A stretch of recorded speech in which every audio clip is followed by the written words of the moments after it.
இன்றைய சிந்தனை. பொதுவாகவே எண்ணங்களும் செயல்களும் சரியாக இருக்க வேண்டும் என்பது எங்களுடைய எதிர்பார்ப்பு.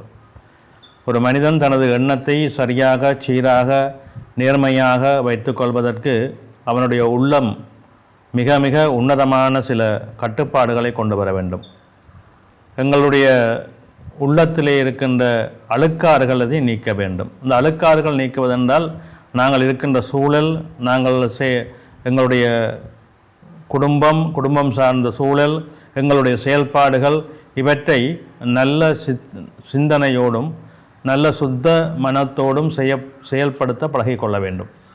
அழுக்காறு இல்லாத மனதை கொண்டு வருவதற்கு முதலிலே நல்லதை மட்டும் நாங்கள் கொண்டு வர வேண்டும். இந்த நல்லதை கொண்டு வருவதற்குத்தான் ஆன்மீக வழிபாடும் எங்களுடைய செயல்பாடுகளும் மிக உன்னதமாக, மேன்மையாக அமைகின்றன. ஒவ்வொருவரும் எங்களுக்குள்ளே நல்லது நடக்க வேண்டும், நல்லதை செய்ய வேண்டும், நல்லதை சிந்திக்க வேண்டும் என்கின்ற எண்ணப்பாங்கை கொண்டு வருவதற்கு எங்களுடைய உடலையும் உள்ளத்தையும் நாங்கள் தயார்படுத்தி கொள்ள வேண்டும். உள்ளம் தயாரானால் உடல் தயாராகும். எனவே உள்ளத்திலே சிந்தனைகளையும் செயல்களையும் சீராக்கி கொள்ளுகின்ற அந்த மனவைராக்கியம், அந்த மன தைரியம், அந்த மனதை நல்ல நிலை வழிப்படுத்துகின்ற ஆன்ம பலம், இவைகளெல்லாம் எங்களுடைய நடைமுறையிலே நாங்கள் கொண்டு வர வேண்டிய மிக நேர்த்தியான விடயங்கள். இந்த விடயங்கள் சரியாக அமைந்துவிட்டால் எங்களுடைய செயல், எண்ணம், எங்களுடைய செயல்பாடு, எங்களுடைய நடைமுறை எல்லாமே நல்லவையாகவும் நலம் சார்ந்தவையாகவும் அமைந்துவிடும்.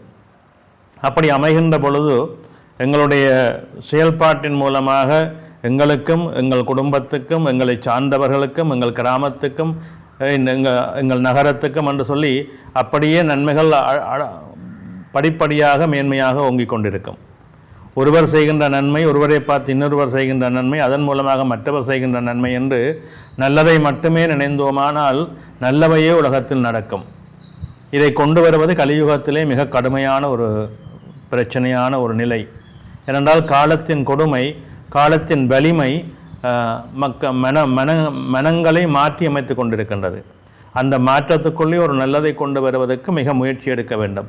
அந்த முயற்சி எங்களுக்கு நிச்சயமாக படிப்படியான நல்ல வெற்றிகளை தரும். எனவே மனதை நல்நிலைப்படுத்துவதை நாங்கள் ஒவ்வொருவரும் சிந்திப்போம். நன்றி.